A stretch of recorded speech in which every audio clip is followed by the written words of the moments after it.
Hey everyone, and welcome to today's Explainer. I am absolutely thrilled you're here with us. Today, we're digging into a seriously amazing source text that basically acts as a treasure map for winning the ultimate prize.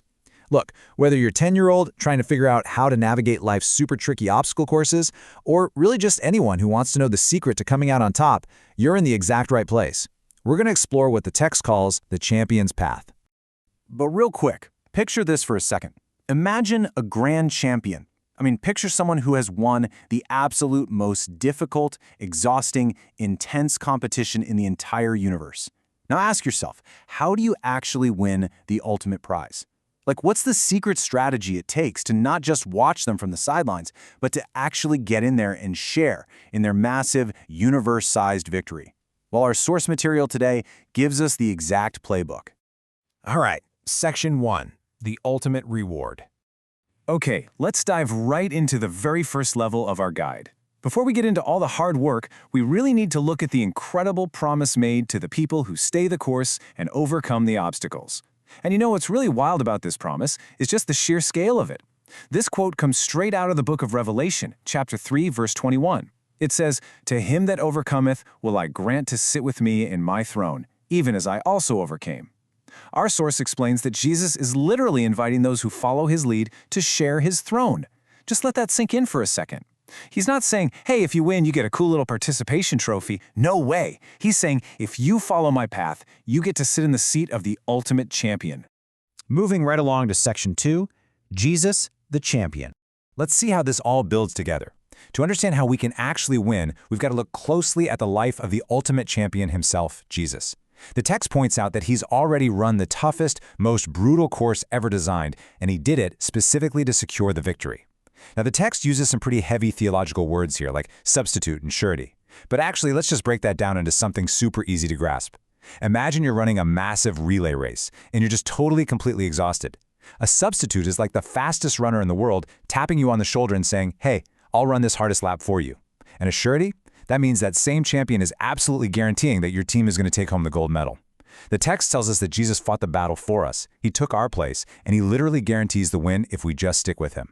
And this step-by-step breakdown brilliantly illustrates exactly what that path looked like. Just look at the steps of his journey. It was not easy. Step 1, Jesus faced intense struggles, rejection, and mockery. People made fun of him and were just incredibly cruel.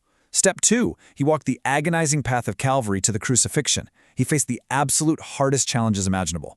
But check out Step 3. Because he pushed through with complete faith and obedience, the path ended with him sitting on the throne in ultimate victory. He proved once and for all that the course could absolutely be beaten. Which brings us to Section 3, our daily battles. So, what about us?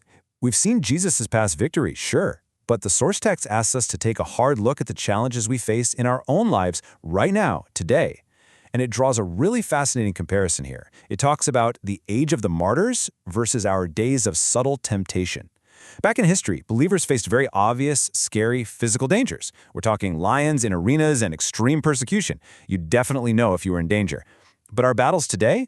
The text warns that they are subtle, and subtle basically means sneaky. Today's challenges are these quiet, tricky, little choices that sneak up on us when we aren't paying attention. Let's actually look at some of these specific obstacles. Things like worldliness and covetousness. Covetousness is basically when you see the newest video game or some fancy shoes or that phone your friend just got, and you become totally jealous and obsessed with getting it for yourself. Or pride, which is acting like you're way better or more important than the kids around you. Then there's self-security, which is this sneaky trap of thinking you don't need any help from God at all. These are our daily hurdles. They definitely don't roar like lions, but they are absolutely the sneaky traps on our obstacle course. Let's flip over to Section 4, the winning strategy. Now, please don't get discouraged by all those traps. The text gives us an incredibly encouraging message right here. We actually have a foolproof playbook to beat every single one of these tricky daily obstacles. The text tells us point blank, we can overcome. Yes, fully, entirely. The author is super enthusiastic here. Victory isn't just a maybe, it's not a hopefully. The text says that Jesus made a way of escape for us. Because of his faith and obedience, if we follow his lead, we're guaranteed to resist those temptations and win, fully and entirely. So the absolutely crucial point is how we actually pull that off. Here's our action plan. First, we have to realize our need. The text uses words like poor, blind, and wretched, which, wow, sounds pretty harsh, right? But honestly, it just means we have to admit when our flashlights are out of batteries and we're stumbling around lost in the dark. We just have to admit we need help. Second, the text says we must seek the gold and white raiment that Jesus offers. In everyday terms, we have to ask Jesus for his special, winning champion gear of faith and obedience to help us see clearly and make the right choices. And that leads us to Section 5, the shining team. Okay, here is the absolute best part. You do not have to run this crazy obstacle course by yourself. When you follow the champion's path, you become part of God's victorious team. According to our source material, the commandment-keeping people of God, the church, are meant to be a living witness and a continual testimony. Think of the church as a massive team holding up these super bright lights in a really dark room. By showing faith and obedience in their own lives, this team helps everyone else see where the traps are, avoid those sneaky temptations, and find the champion's path. I absolutely love this imagery. It's a gorgeous quote from the Song of Solomon describing the church fair as the moon, clear as the sun, and terrible as an army with banners. Now, quick note, terrible here definitely doesn't mean bad. It actually means awe-inspiring, powerful, and totally unstoppable.